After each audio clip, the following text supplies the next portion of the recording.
The anomaly. The alert klaxon pierced through Captain Maya Chen's sleep like a knife. She bolted upright in her quarters, instantly alert despite having slept for barely 3 hours.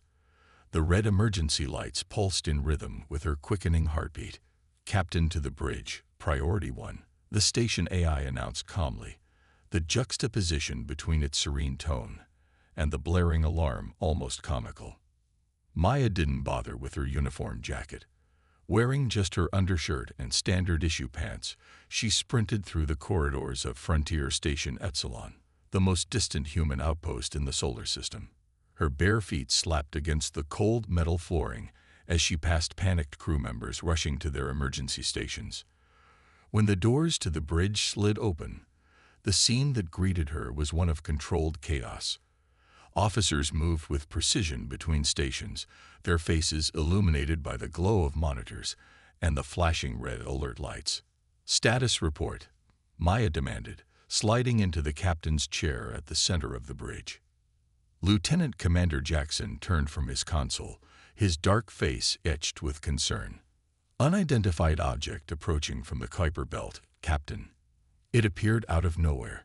No warp signature, no engine emissions. Our sensors barely detected it. Maya leaned forward. "Show me." The main view screen flickered to life, displaying a star field with a small pulsing icon representing the unknown object. Data streams scrolled alongside it, showing velocity, trajectory, and energy readings. "That can't be right," she muttered, studying the velocity calculations. "Nothing moves that fast." "The readings have been triple verified, Captain," said Ensign Park from the science station. "Current speed is approximately 0.32 c and holding steady. At this rate, it will reach Earth in less than 16 hours.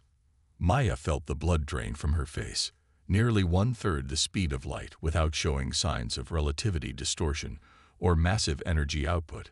It violated everything they understood about physics. "Have we attempted communication?" she asked, her voice steady despite the growing knot in her stomach. "On all frequencies, including the old radio bands." "No response," Jackson replied. "Alert Earth Defense Command. Send all our sensor data, and keep trying those communications." The bridge crew worked with the efficient precision that had made humanity's space forces respected throughout the solar system. Maya turned to the tactical display, studying the approaching object's trajectory. It wasn't random. The object was making course corrections, minute but deliberate, to align perfectly with Earth. "It's not natural," she said aloud. "Whatever it is, it's being controlled." 4 hours passed with no change. The object maintained its impossible speed, its trajectory unwavering. Earth's defense fleet was scrambling, but even their fastest ships would take days to reach Frontier Station Epsilon. They were on their own. "Captain," called Ensign Park suddenly, her voice tight with tension. "We're receiving a transmission." Maya straightened in her chair. "From the object?" "No, ma'am. It's coming from beyond the object. Far beyond." Park's fingers flew over her console. "I can't pinpoint the source. It's like it's coming from everywhere at once." "Put it through." Static filled the bridge speakers, then resolved into a voice, distant, distorted, but unmistakably human. "They are returning. The Vanguard approaches. Activate Protocol Sentinel." "Repeat. The architects are returning. The Vanguard approaches. Activate Protocol Sentinel." The message repeated 3 times before dissolving back into static. A heavy silence fell over the bridge. "Architects," Jackson whispered. "What the hell are architects?" Maya shook her head slowly. "I don't know. But Protocol Sentinel. I've seen that designation before." She accessed her command terminal, entering her highest clearance codes. The computer hummed as it processed her request, then displayed a single file. The document was old, dating back nearly a century to the early days of human expansion into the solar system. "It's a contingency protocol," Maya explained as she scanned the document. "Created after the first deep space probes detected unusual energy patterns at the edge of our solar system. The scientists believe they might be evidence of non-human intelligence. Park looked up from her console. That was never made public. No, Maya confirmed, because the energy patterns disappeared before they could be properly studied. The whole thing was classified and eventually forgotten. She continued reading, her expression growing increasingly troubled. According to this, Protocol Sentinel was designed as a response to potential first contact. It outlined specific procedures for communication and defense. Jackson moved to peer over her shoulder at the document. Does it mention these architects? Yes, they're described as a theoretical advanced civilization that might have visited our solar system in the distant past. The protocol suggests they might someday return. Maya looked up at the view screen, at the blinking icon representing the approaching object, and it seems they have. As the hours passed, the object drew closer and more details emerged. It wasn't a ship in the conventional sense. It appeared to be a perfect sphere, roughly 200 meters in diameter, with a surface that seemed to shift and ripple like liquid metal. Despite its velocity, it emitted no radiation, no exhaust, nothing to indicate how it was propelled. The sphere began decelerating as it approached the station. Another impossibility.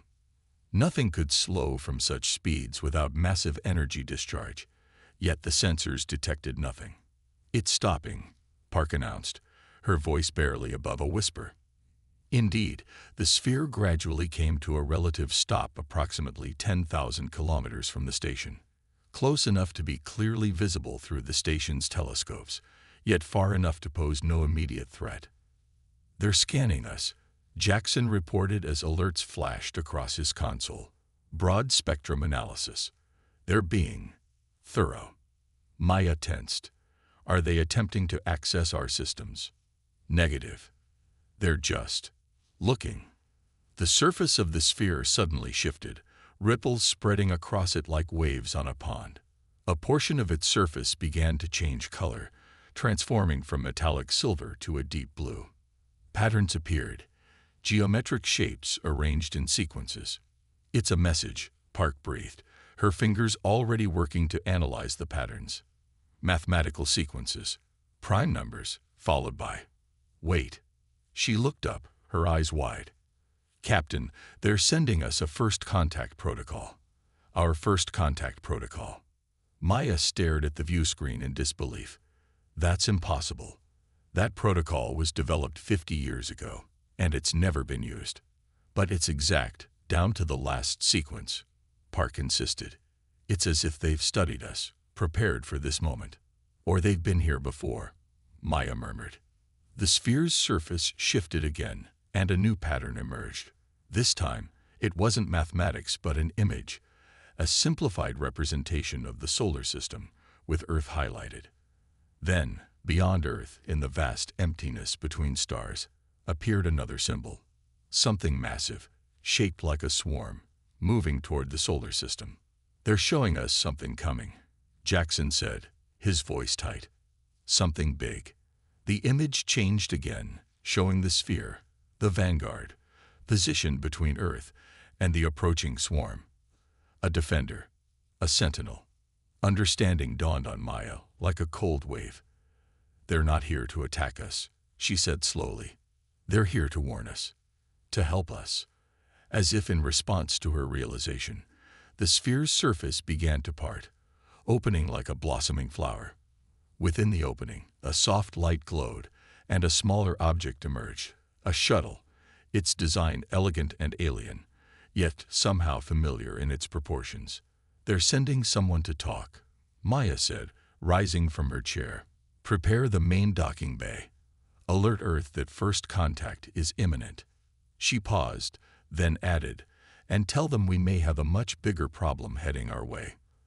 The shuttle approached the station with deliberate slowness, its movements precise and careful, a gesture of peace.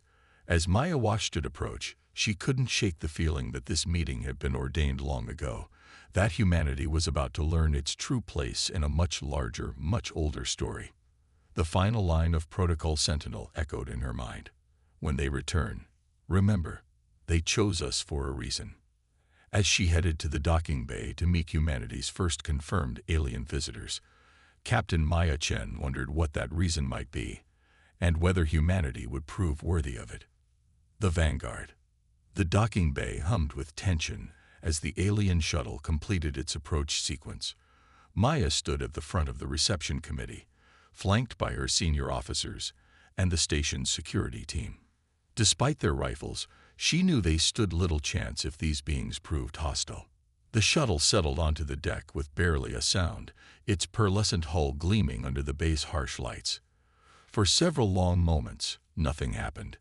Then, with a soft hiss, a seam appeared in the shuttle's side, widening into a doorway.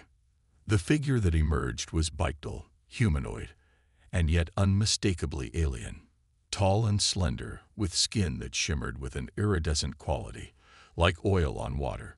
Its face featured two large, almond-shaped eyes that glowed with an inner light, set above a small, lipless mouth. It wore what appeared to be a form-fitting suit that moved like liquid metal. It stepped forward, alone and unarmed, and stopped a few meters from Maya. When it spoke, the words formed directly in her mind, bypassing her ears entirely. Captain Maya Chen, we have been watching. We apologize for the alarm our arrival has caused. Maya swallowed hard, fighting the urge to step back. You know my name. We know much about your species. We have observed your evolution for millennia. Who are you?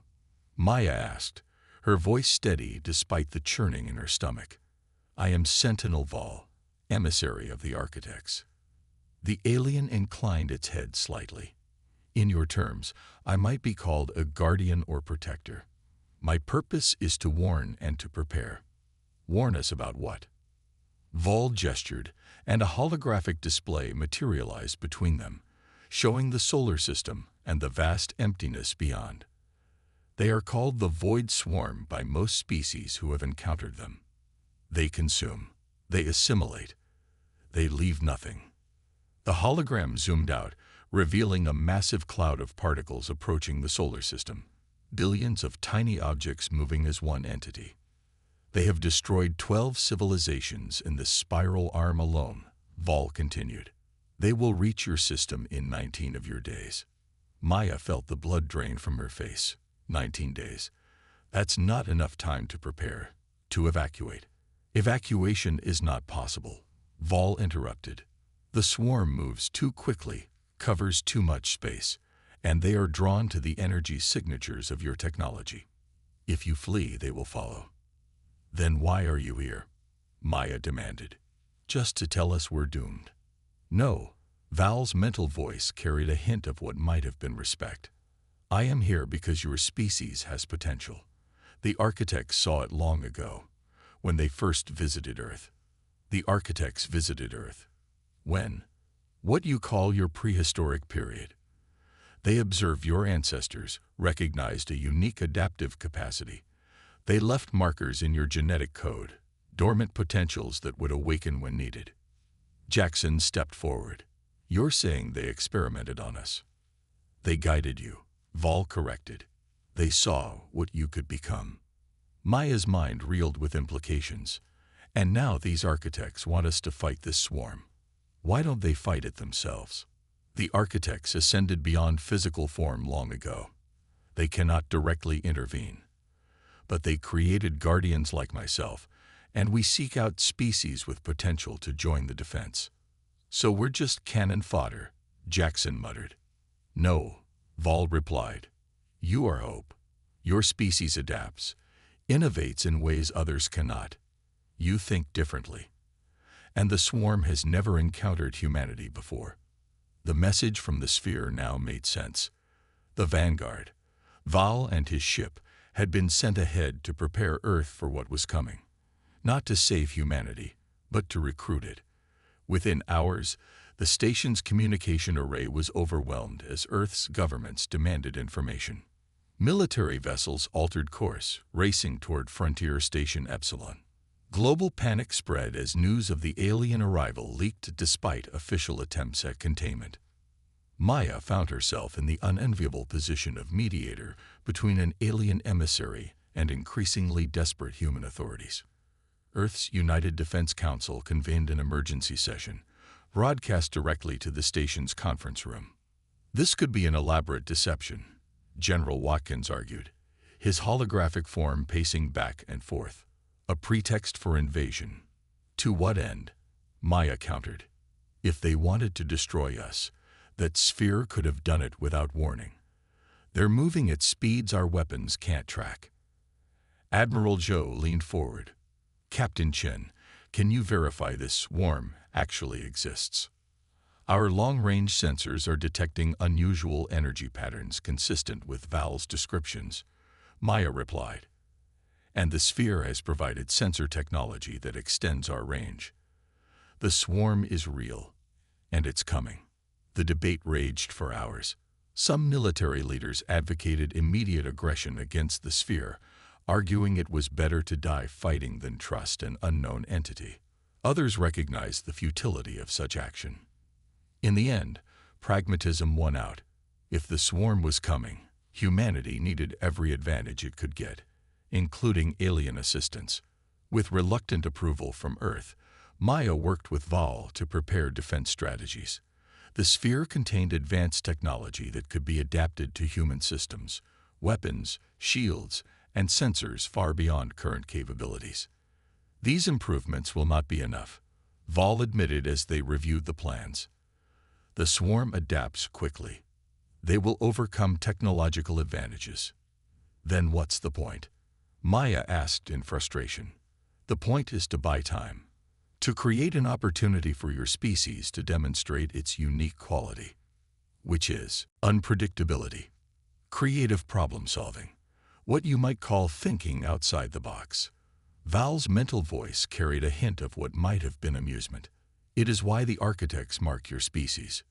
You do not think as we do. As the days passed, Earth's finest minds collaborated with Val, developing strategies and countermeasures. The sphere's technology was integrated into Earth's defense systems, and a fleet assembled at the edge of the solar system, humanity's last line of defense. Maya found herself aboard the flagship of this hastily assembled armada, the EDF Defiant. The massive battlecruiser had been retrofitted with alien tech, its weapons systems enhanced beyond anything humanity had previously fielded. Still, as she stood on the bridge watching the tactical display, Maya knew it wouldn't be enough. The swarm had destroyed civilizations far more advanced than humanity. Captain, Val said, joining her on the bridge. It is time. They approach. The main view screen activated, showing the void beyond Pluto's orbit. At first, there was nothing but stars. Then, gradually, the stars began to disappear, blocked by something moving toward them. A cloud of microscopic machines, each one insignificant alone, but devastating in their billions. All ships, battle stations, Maya ordered, her voice calm despite the fear gripping her heart. Execute Defense Pattern Alpha. The fleet moved into formation, weapons charged and ready. The swarm accelerated, sections of it breaking off to encircle the human vessels. The battle was joined with devastating fury. Advanced energy weapons tore through the front ranks of the swarm, vaporizing millions of the tiny machines. But for every million destroyed, billions more pressed forward, learning, adapting to the weapons used against them. Within minutes, the outer ships of the fleet were overwhelmed, their hulls breached by swarm particles that consumed metal and organic material alike, converting it to create more of themselves. This isn't working, Maya said through gritted teeth as she watched another ship fall silent. They're adapting too quickly. Val stood motionless, observing the battle with alien calm. Yes, as they always do. Something in his tone caught Maya's attention. You knew this would happen. I knew conventional warfare would fail. Now it is time for humanity to demonstrate why the architects chose you. Maya stared at the tactical display, at the overwhelming force arrayed against them, and suddenly understood. The architects hadn't chosen humanity because they thought humans could win a direct fight. They had chosen humans because they knew humanity would try something else when direct confrontation failed. We need to stop thinking like defenders, she said slowly. and start thinking like humans. Maya turned to her communications officer. Send this to all remaining ships. Fall back to Mars orbit. And transmit these new orders. The fleet disengage, retreating toward the inner solar system as the swarm pursued. But rather than forming a defensive line, the ships scattered, each executing seemingly random maneuvers that made no strategic sense. What are you doing? Vol asked, genuine curiosity in his mental voice. Something unpredictable, Maya replied with a grim smile. The one thing the swarm can't adapt to is complete chaos. The human fleet scattered throughout the solar system, some ships diving into planetary atmospheres, others hiding in asteroid fields or moon shadows. Each vessel began broadcasting conflicting signals, some mimicking Earth's energy signature, others transmitting alien frequencies provided by Vol. The swarm, programmed to seek out and consume the most valuable technology, suddenly found itself unable to determine which targets to prioritize. It began to split, smaller segments pursuing different ships, spreading itself thinner. Now, Maya ordered. Throughout the solar system, the scattered fleet activated special devices, tech adapted from the sphere but modified by human engineers in ways even Vol hadn't anticipated. The devices didn't attack the swarm directly. Instead, they created overlapping fields of quantum interference that disrupted the swarm's hive-mind communication. Unable to coordinate, individual segments of the swarm began to act independently, some continuing the attack while others fell into defensive patterns. The cohesion that made the swarm unstoppable began to fail. It's working, Maya breathed, watching as the swarm's advance slowed, then stalled. Vol studied the tactical display, his alien features unreadable. You are not destroying them. No, Maya agreed. We're confusing them, making it impossible for them to function as a single entity. Divide and conquer, one of humanity's oldest strategies. With the swarm disorganized, the fleet regrouped and began methodical attacks on isolated segments, destroying them before they could re-establish communication with the main body. Hour by hour, the swarm diminished. 3 days later, when the last fragments of the swarm had been eliminated or driven from the solar system, Val approached Maya in her quarters aboard the Defiant. The architects were correct about humanity, he said, his mental voice carrying what might have been respect. You think differently. You see patterns and possibilities that we cannot. Maya looked up from the casualty reports she'd been reviewing. We lost over 40% of our fleet. Yet you survived. No other species has ever turned back the swarm on first encounter. Will they return? Eventually. But by then, humanity will be ready. Already your scientists are studying swarm technology, learning from it. And there are other threats in the galaxy, other roles humanity might play in the greater community. Community? Maya raised an eyebrow. There are more like you out there. Many more, species under the architect's guidance, waiting for humanity to join them. Vol tilted his head. The sphere will remain here, as will I, to help prepare your people for what comes next. And what is that exactly? Expansion, exploration, your destiny among the stars. Val's eyes gleamed. The architects did not save humanity merely to preserve it. They saved you because they believe you will one day save others. As Maya gazed out the viewport at the stars beyond, she understood that everything had changed. Humanity was no longer alone, no longer confined to its small corner of the galaxy. They had proven themselves worthy of notice in a universe far vaster and more complex than they had ever imagined.